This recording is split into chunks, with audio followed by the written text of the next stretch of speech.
LIC of India Nadiad વિભાગીય કચેરી દ્વારા પંચમહાલ જિલ્લાના વિવિધ શાખાઓની મુલાકાતનું આયોજન કરવામાં આવ્યું હતું.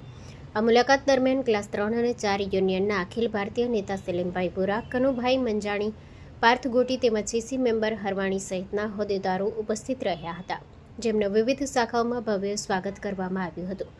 દાહોદ શાખામાં નીલકંઠ કુલકર્ણી અને જીતેન્દ્ર બારિયા દ્વારા પુષ્પગુચ્છ અને સાલ ઉડાડી સન્માન કરવામાં આવ્યું હતું. આ પ્રસંગે એનઓઆઈડબ્લ્યુની સેવાઓથી પ્રેરાઈ દાહોદ શાખાના શાખા અધિકારી અભિષેક પ્રકાશ યુનિયનમાં જોડાયા હતા. ત્યારબાદ લીમખેડા ખાતે દિનેશ જોશી અને સ્ટાફ દ્વારા સ્વાગત કરવામાં આવ્યું હતું. ગોધરા ખાતે મનીષા રાઠોડ અને શાખા અધિકારી મયંકભાઈ દવે તેમજ હાલોલ ખાતે નિલેશભાઈ શાહ અને શાખા અધિકારી જનકભાઈ બારિયા દ્વારા પણ હોદ્દેદારોનું સાલ અને પુષ્પગુચ્છથી બહુમાન કરાયું હતું.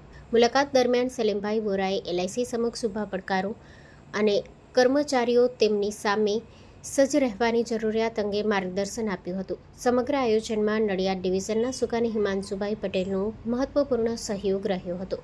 કાર્યક્રમ દાહોદથી શરૂ થઈ હાલોલ ખાતે પૂર્ણ થયો હતો અને ભવ્ય સ્વાગત બદલ તમામ શાખાઓનો આભાર વ્યક્ત કરાયો હતો. Story report by Chamansinh Chauhan, Panchmahal. સંઘર્ષમય સમયમાં આટલું સરસ કામ કરવું, આપણે એક વર્ષે આપણે આપણા સિનિયર ડીએમના હાથ મજબૂત કરીએ, આપણા સિનિયર ડીએમને સપોર્ટ કરીએ, તો હું એવું માનું છું કે આપણી એક જવાબદારી હોઈ શકે. આ સિવાય કોઈને કોઈ તકલીફ હોય તો પણ અમે બેઠા છીએ.